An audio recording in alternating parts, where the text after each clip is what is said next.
This is the buyer's agency agreement for the Dayton MLS. As it states at the top, I will be doing other videos on the other MLSs, but if your primary is with the Dayton MLS for Remax Alliance agents, this video is for you. So the bold section at the top, I'm going to kind of move kind of fast on this because if you haven't read this document, you should, and you probably need to read it a couple times. But the bold section there, please be advised broker commissions are not set by law and are fully negotiable. These commissions or fees may be paid by the seller, the buyer, the landlord, the tenant, a third party, or by sharing or splitting the fees and commissions between the brokers. Another way of saying anybody, I think, is about the best way they put it. So I'm going to kind of go through here and say, you're making this agreement on the third day of July, if I can spell. We're going to see how effective I'm going to be at this, of 2024. And the buyer's name is Homer Simpson. And the address is 5678 Byers Lane. That's obviously where they reside, and that's in Dayton, Ohio, 414. And then the broker would be Remax Alliance, and 8900 is the address that shows up. And so there's things in here that you'd want to read through. But in line 5, the buyer represents and warrants the following: that the buyer is not bound by any other exclusive representation agreement. So that's saying that they don't have another agreement in place. They also state that the persons or entities named above and executing this contract represent all parties or entities who will purchase and own any portion of the real estate that is subject to the contract. And then C, line 8, that the signatories below have full authority to enter into a contract. So that's that. And then the rest of that section talks about going down to let's go to line 10. If any buyer or natural person and who is married to someone who will not be a buyer, and if a buyer will be obtaining a mortgage financing, blah, blah, blah. Line 12, the buyer's spouse will be required to execute the lender documents at the time of closing. The buyer represents and warrants that the following individuals is or are all of a non-buying spouse and of the buyer under this contract, and he, she, they have agreed to execute the required lending documents at the time of closing. So what you would put in here is spouse of Homer Simpson, or another way to put it, if I could spell, good night. Oh, bear with me. Simpson would be to put Marge, right? So that's another way to do that. So I'm going to bring this to the top. The retainer period. So section number 1 addresses all needs. So everything you see on all these fill in the blanks on number 1 are not all required. And you'll notice out here they say or. It's not and, it's or. So if you were going to have an agreement with the Simpsons, for let's say 30 days, you would put July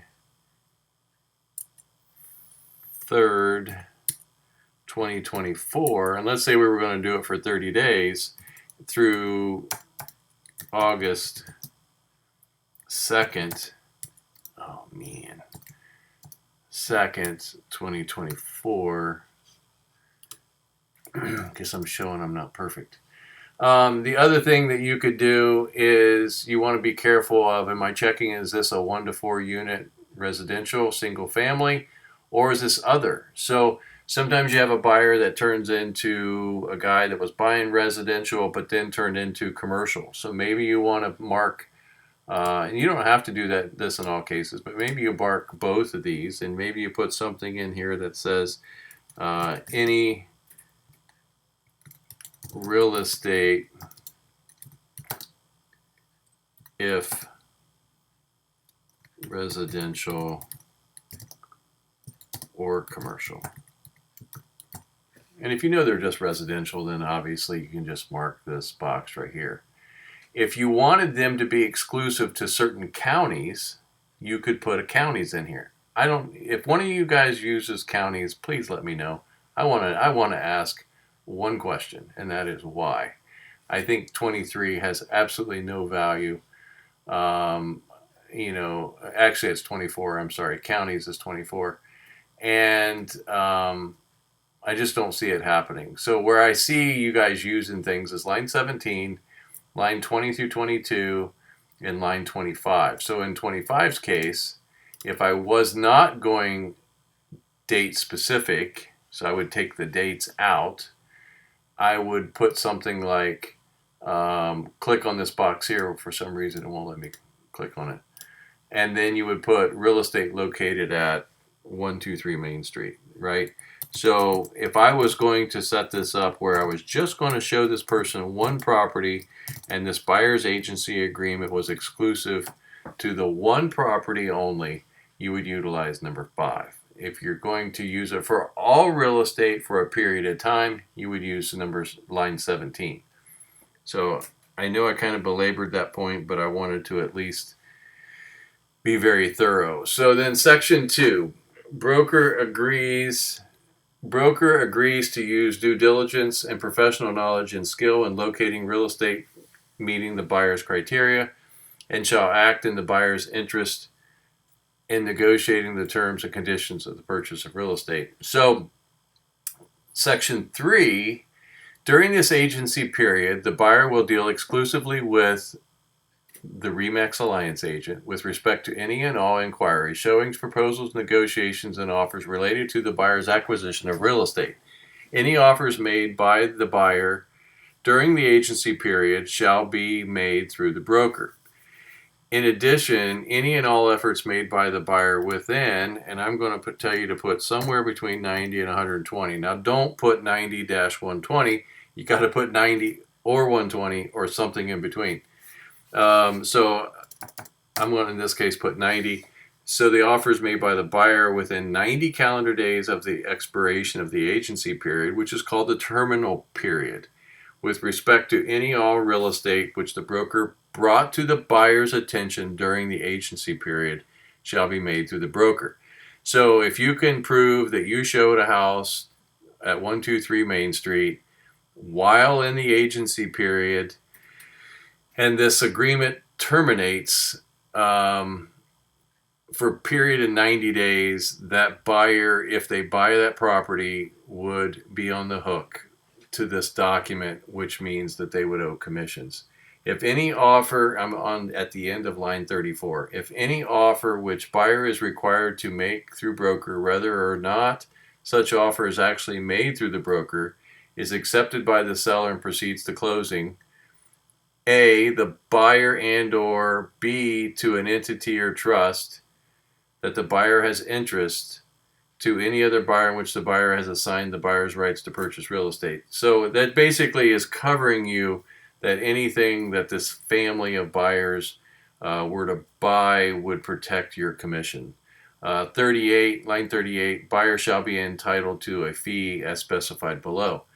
Bold and capital things are extremely important in contracts.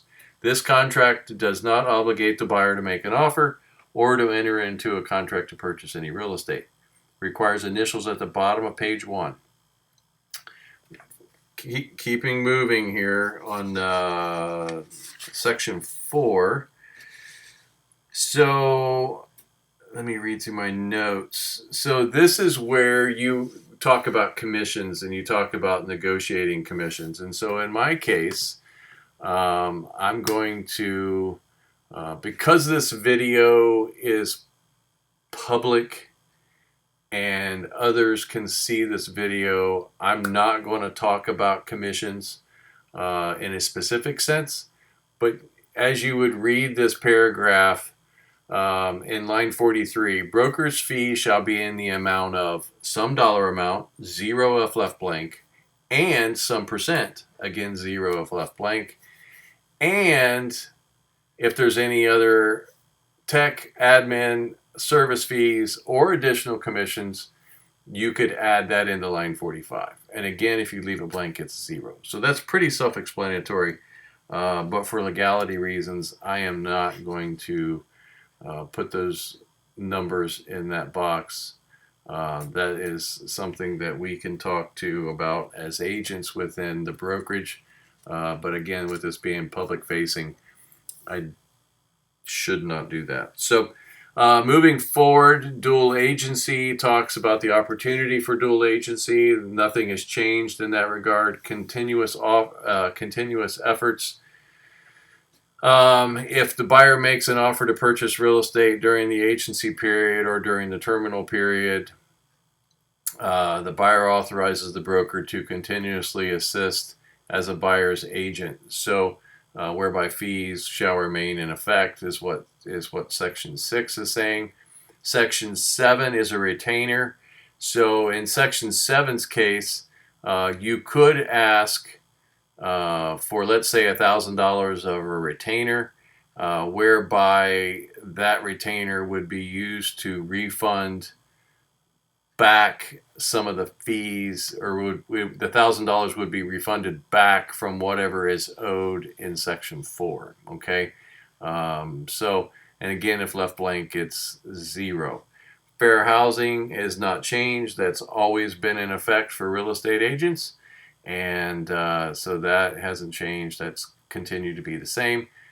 Section 9, the consumer guide that you have or has not received the consumer guide. I can't imagine why you would not have this marked as has, because these two documents, in theory, are going to travel together most of the time, at least for the first time that you show a house. And then Section 10 is use of personal information. So in performing services under this contract, the broker may collect the buyer non-public personal information, which may include but not limited to financial information, social security numbers, account numbers. Buyer authorizes the broker to disclose this personal information to third parties, including mortgage companies and banks, insurance companies, including title companies, and real estate providers, to the extent necessary to facilitate and affect the transaction contemplated by the contract. Broker will not receive disclosure will not otherwise disclose personal information to third parties except as authorized by the buyer, because as you know, we have that fiduciary responsibility. And then we are initialing the bottom of page 2. We're heading home at this point. So we go to page 3. Talks about disclosure in terms of the contract. In the event the buyer enters into an agreement for the purchase of real estate, buyer authorizes the broker to disclose any and all terms of the contract to third parties. Again, it spells out what those are. Section 12, miscellaneous.